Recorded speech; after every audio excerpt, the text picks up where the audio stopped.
सी लीलाएं हुई। सुखदेव महामुनि ने राजा परीक्षित को दिव्य दिव्य कथा श्रवण कराई। जब से भगवान गोकुल में आए थे तब से बहुत उत्पात होते थे, कोई ना कोई राक्षस भेजता ही रहता था। कंस, सक्टासुर आया, तृणावर्त आया, भगवान ने इन सबका भी उद्धार किया।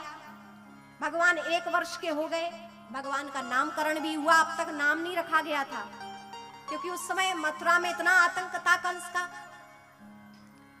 जब भगवान का नामकरण हुआ तब 3 लोग जानते थे, एक उनके गुरु गर्गाचार्य जी, रोहिणी जी और यशोदा मैया और केवल नंद बाबा।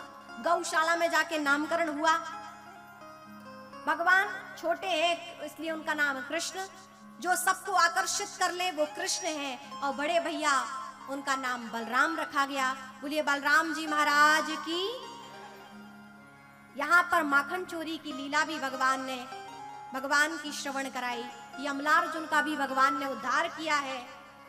देखा तो यहाँ पर बहुत उत्पात होने लगे। नंद बाबा ने कहा अब गोकुल छोड़ देना चाहिए, यहाँ हमारे बच्चों को बहुत हानि है, कोई ना कोई राक्षस आता ही रहता है। इसीलिए गोकुल छोड़कर नंद बाबा वृंदावन रहने आ गए। वृंदावन आए तो वृंदावन में भी भगवान की बहुत लीलाएं हुई। भगवान ने बछड़ों का चारण किया, बछड़ा चलाने लगे।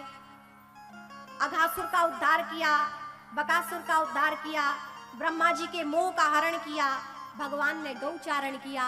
और जब तक वृंदावन ब्रजभूमि रहे भगवान ने कभी अपने पैरों में पादुकाएं धारण नहीं की। भगवान नंगे पैर ब्रज में रहते थे, ऐसी ब्रज की महिमा। भगवान ने कहा इस क्षेत्र में, इस पवित्र भूमि में मैं अपने चरण भी नहीं रखूंगा, अर्थात मैं पादुका पहन के चरण नहीं रखूंगा। और गौचारण किया भगवान ने। ऐसी दिव्य भगवान ने लीलाएं की हैं। गोपियों को वस्त्र हरण के माध्यम से गोपियों को महारास लीला का अधिकारी बनाया।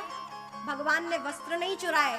जो लोग कहते हैं चीर चुराया, अरे चीर का बाह्य लीला थी, लेकिन चीर किसको कहते हैं? ये माया का पर्दा भगवान ने हटाया, उसका हरण किया, माया का हरण किया। और जब माया हट जाती है तो जीव परमात्मा से मिल जाता है। और रास वही है जहां जीव और शिव की एकता हो जाए, वही रास है।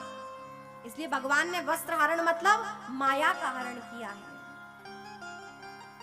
इस तरह दिव्य दिव्य लीलाएं हुई। और अंत में आज की दिव्य लीला गोवर्धन लीला का समय आया। सुखदेव जी ने राजा परीक्षित को गोवर्धन लीला का वर्णन श्रवण कराया। आइए आप सभी को भी हम गिरिराज भगवान के दर्शन, गिरिराज भगवान के ओर लेकर चले। हम सभी भी गिरिराज भगवान की ओर चले। कैसा दिव्य वहां उत्सव हो रहा है। कहते हैं कि मैया यशोदा दिव्य दिव्य पकवान बना रही थी। भगवान ने पूछा मैया क्या बना रही हो? इतने अच्छे अच्छे पकवान बना रही हो, हमें भी खाने को दे दो। भगवान की मैया ने कहा अभी नहीं, अभी पहले भोग लगेगा भगवान को, तब मिलेगा। भगवान कहते मैं ही तो भगवान हुई है और किसको भोग लगाएंगे।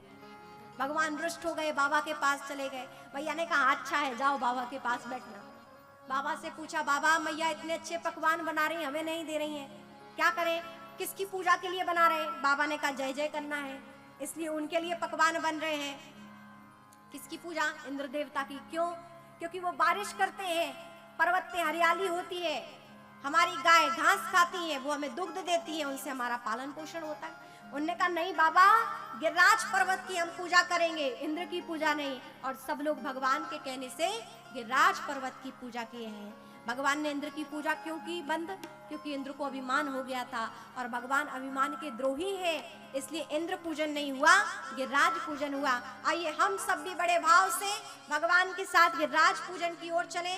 बैलगाड़ियों में 56 भोग भगवान ने रखा, दिव्य यमुना जल रखा और नाचते गाजते ग्वाल बाल सब गिरिराज पूजन की ओर चले हैं।